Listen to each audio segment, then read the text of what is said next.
notre époque qui est caractérisée par le fait que tout est permis. Vous pouvez dire aujourd'hui n'importe quoi sur n'importe qui. L'indiscrétion est non seulement permis, mais l'indiscrétion est devenue la vertu.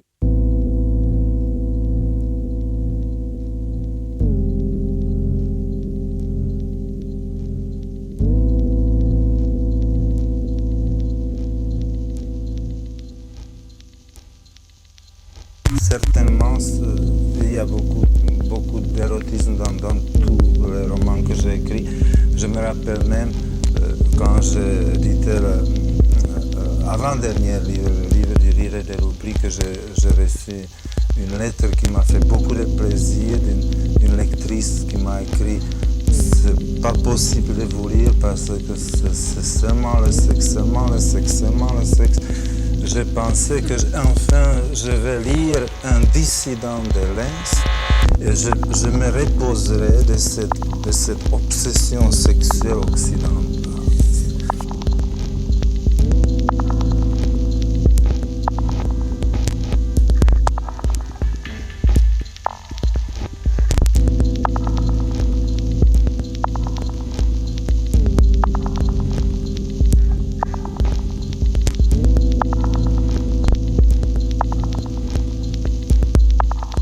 En même temps, vous savez, l'érotisme aujourd'hui, dans notre époque, qui est caractérisé par le fait que tout est permis. Vous pouvez dire aujourd'hui n'importe quoi sur n'importe qui. L'indiscrétion est non seulement permis, mais l'indiscrétion est devenue la vertu. C'est-à-dire, dans n'importe quel livre, n'importe qui vous raconte n'importe quelle intimité, n'est-ce pas? C'est-à-dire, nous vivons dans une époque quand l'intimité, qui jadis était une valeur, n'est plus une valeur. On dévalorise complètement l'intimité. C'est-à-dire, qu'est-ce que c'est la personnalité humaine sans l'intimité, sans sa vie privée? Au moment quand la vie privée n'est plus la vie privée, la personnalité humaine s'évapore.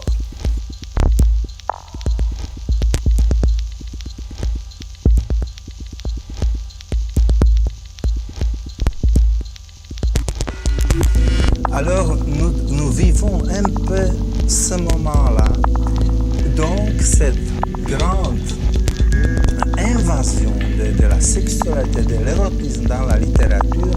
Je dois dire que j'ai quelques réserves.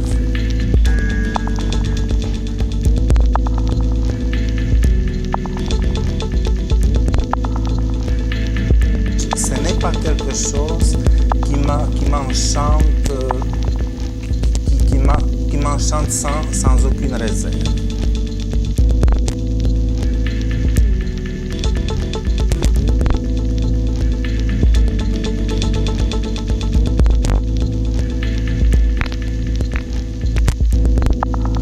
Malgré cela, je suis bien sûr très attiré par les situations érotiques, mais seulement dans la mesure où cette situation érotique me dit quelque chose en plus.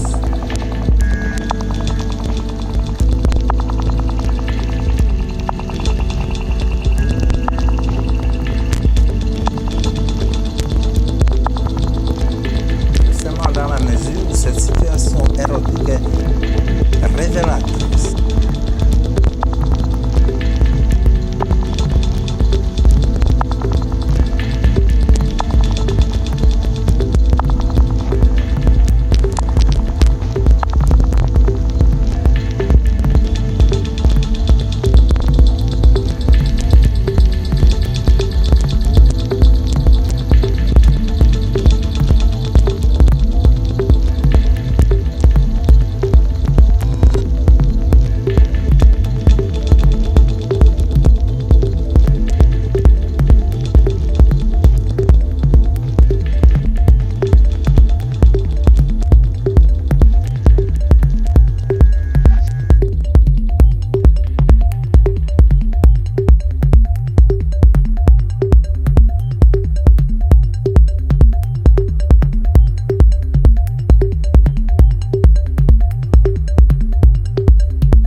exemple, dans le dernier roman, il y a un acte d'amour entre le personnage s'appelle Sabina et Franz. Et tout d'un coup, Sabina le regarde, n'est-ce pas, en faisant l'amour avec lui, elle a l'impression que cette grande tombe pleine de muscles, c'est en fin de compte une immense chiot, petite chienne, qui s'allait.